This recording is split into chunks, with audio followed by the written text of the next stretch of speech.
So the way that any human, or actually computer agent, any agent at all, reasons through any kind of complex problem is through these levels. The first is skill-based reasoning. In the act of flying, that is a person or a computer learning to keep the plane in balanced flight.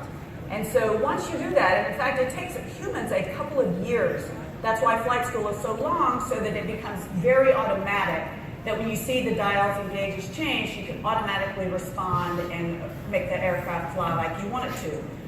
Computers actually do this pretty well. We've actually, control aircraft code has become extremely mature. But for a human, once you learn how to keep the plane in balanced flight, then you move to rule-based reasoning. And when you go to rule-based reasoning, you can think of it like procedures. And in fact, there's many procedures, there's a whole book of procedures that you have to go through when you're doing various phases of flight. You can think of this sort of like a cookbook, but if we can think of it like a cookbook, and we know what all the preconditions are, and we have good sensors that tell us what the world around us is, this is actually something that automation does very well. So, you can think of it if then else. If we can think of something as an if then else, which are generally how procedures in aviation are written, then we potentially could automate them, again with the caveat that sensors are going to work. And we're going to come back to this because this is a huge issue for autonomous vehicles of all sorts. And now you see we're kind of going up this curve, and we're going up this curve because these layers, the skills and the rules, you actually need these higher levels of reasoning as uncertainty in your world grows, and especially when you go to something called knowledge-based reasoning. Knowledge-based reasoning occurs, you need that in your life when there's not a clear rule book, you're not really sure exactly what the rules should be because the world around you isn't what you thought it might be. And then a good example of this is the miracle on the Hudson when Chesley Sullenberger had to land the U.S. airplane in the Hudson because he took a dual-engine bird strike to the engines and flamed them out. He had to make a guess.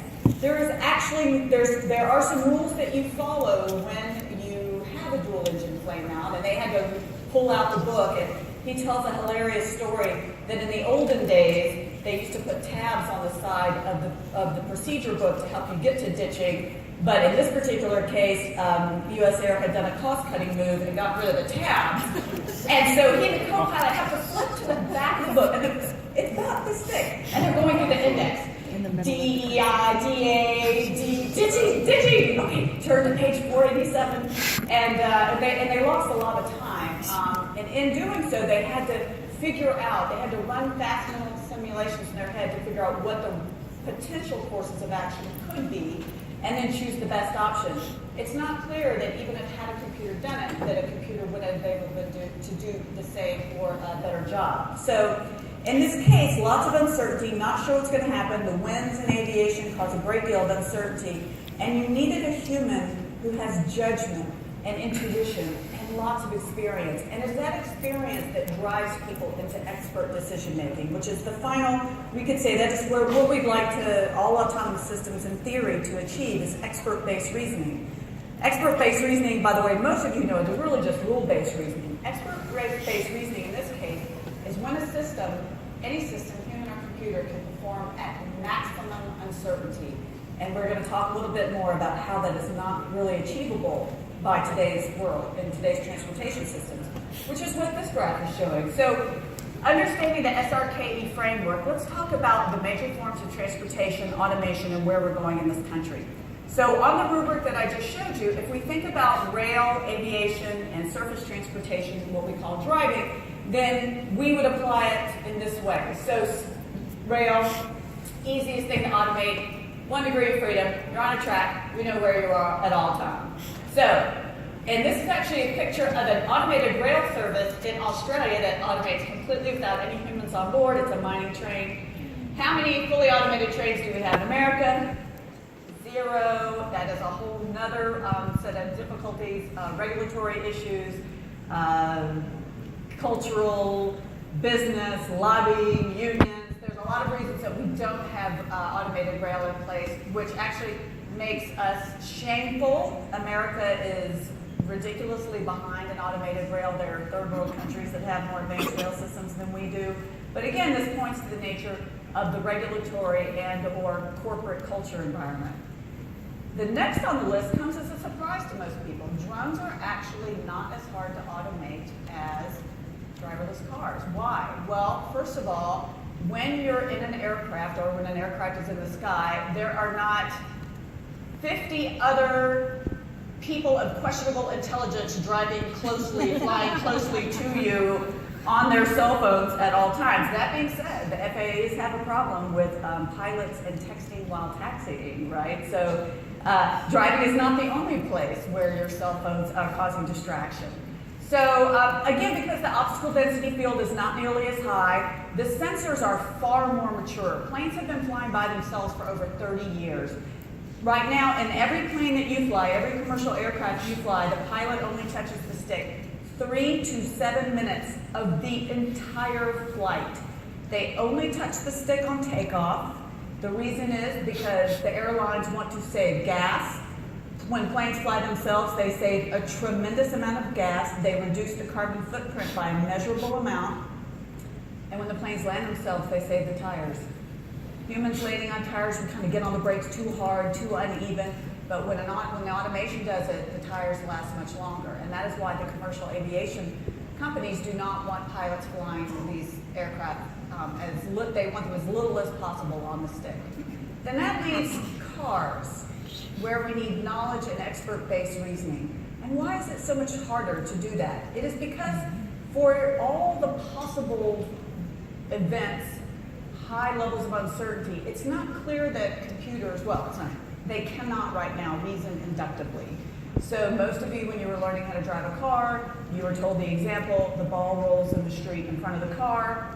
What do?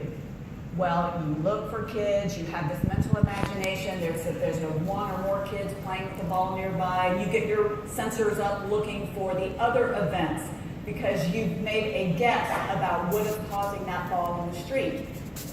Driverless cars, self-driving cars right now simply cannot do that because we do not know how to do inductive reasoning in computer science, and it's not clear that that's in the immediate future. We'll talk a little bit about machine learning in just a second, because I know that some of you want to fight with me about that.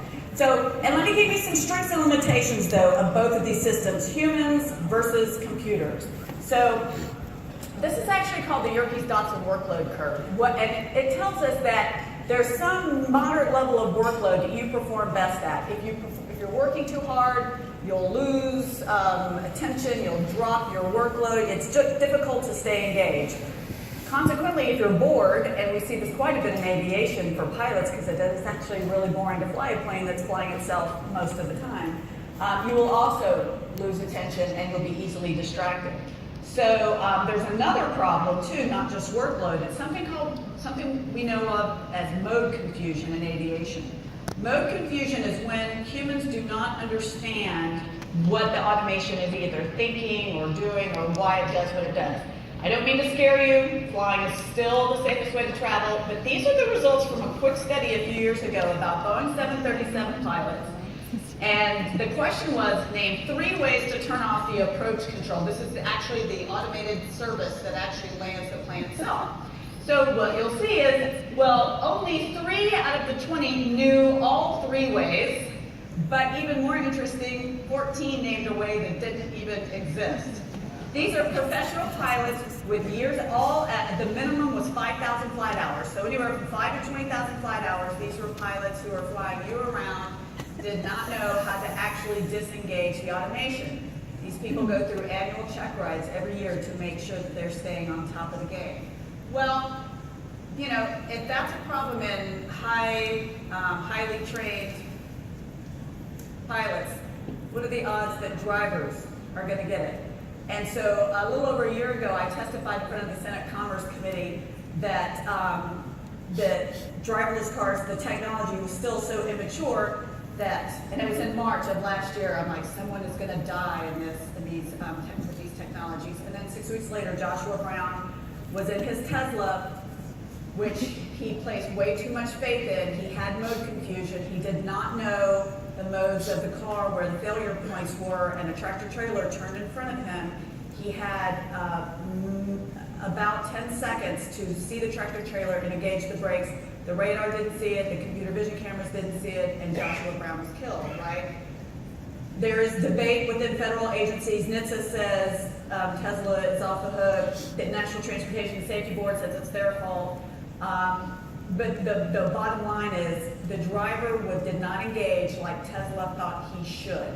But aviation would have predicted this because we know that mode confusion for humans is a serious problem. But I don't want to let AI/computers off the hook. So I work with Toyota Research Institute. They gave you these pictures to show you so that you would understand just how difficult computer perception problems, computer vision problems are for driverless cars. So this is in Boston. One of Toyota's research cars comes up to an intersection, sees this moving van. All of you, this is your inductive reasoning. I did not even have to tell you what it was. Instantly, all of you knew what it was. You wasted no brain power on this. This is what the computer vision cameras saw. The computer vision cameras saw 2 trucks, a bus, a bunch of traffic signs, a pole, a giant person. And so, we can go back real quick and see if I get it to do that. All right, one more time. Fun, fun, fun. Oh, no. So, the good news is that there was a driver in the car, and the car's safety default was to stop, which is good when it didn't understand the scene. But this is a very recent picture of a very advanced computer vision system getting confused. And I can assure you that all driverless car companies are having this problem because it's still difficult for computers to take all the abstract pieces. They're very data-driven, and to extrapolate to the whole. That's deductive reasoning. We look at the whole, and then maybe if we need to, we abstract down to the individual data points. So we're still pretty far from having cars and systems understand.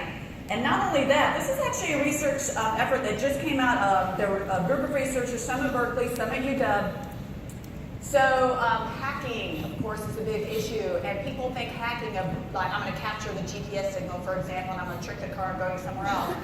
That's one way, and that is a potential way that we're concerned about in driverless cars, but this is actually the new way that we need to be concerned. This is basically tricking the computer vision algorithms. So with these 4 black and white stickers on this stop sign, these researchers were able to trick a computer vision system that you would find on a driverless car into reading that stop sign as a 45-mile-per-hour sign.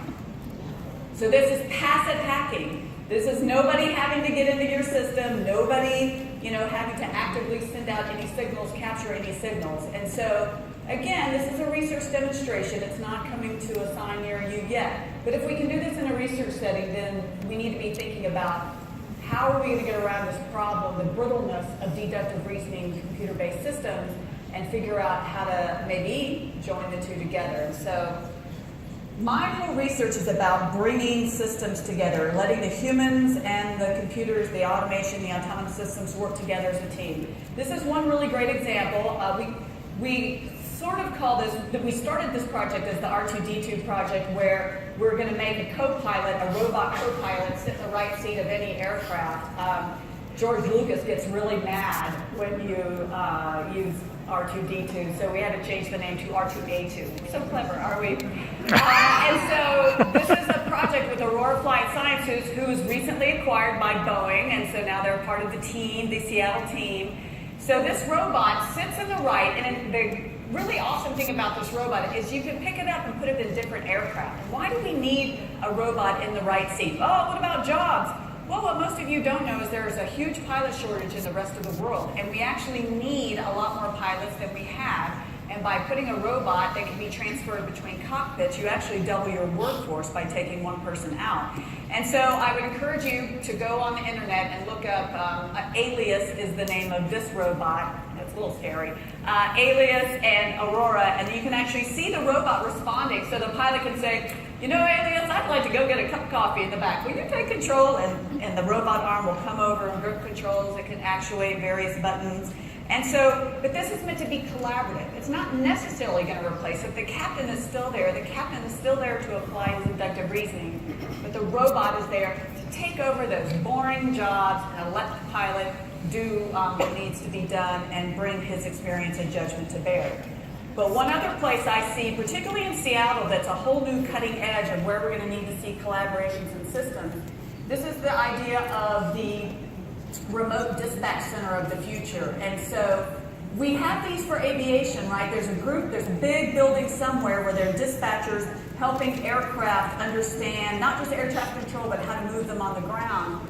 One area that is going to be up and coming that I see facing big groups of people in Seattle that will be leveraged will be the development of software to actually have similar types of dispatchers managing fleets of autonomous vehicles. This is an area of driverless cars that really no one's thinking about, but we will not be able to put fleets of these cars on the road until we have remote supervisors managing them, a little bit like an OnStar call center, although OnStar call center plus, where the persons can actually reach in and give active control commands to get the cars unstuck or to maybe resolve problems and contingencies that are absolutely going to arise, especially when it sees the giant person on the side of the truck. Thank you. Oh, and do we have time for questions? I don't see time.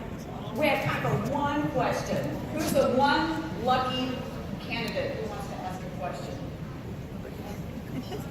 Okay, there's one way over here. Have you ever been in an inverted 4G dive with a big 28?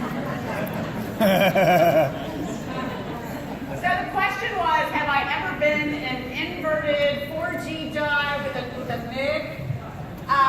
Well, I will tell you that I never got to fight against MiGs per se. Have I been inverted in the negative 4G? Absolutely. I have to tell you, when I tell people, it is amazing when it's a man versus a machine, when you're flying a fighter like that, to be able to put it into very unusual attitudes, and it's very turbulent. It is so amazing. I don't need to be a warmonger, but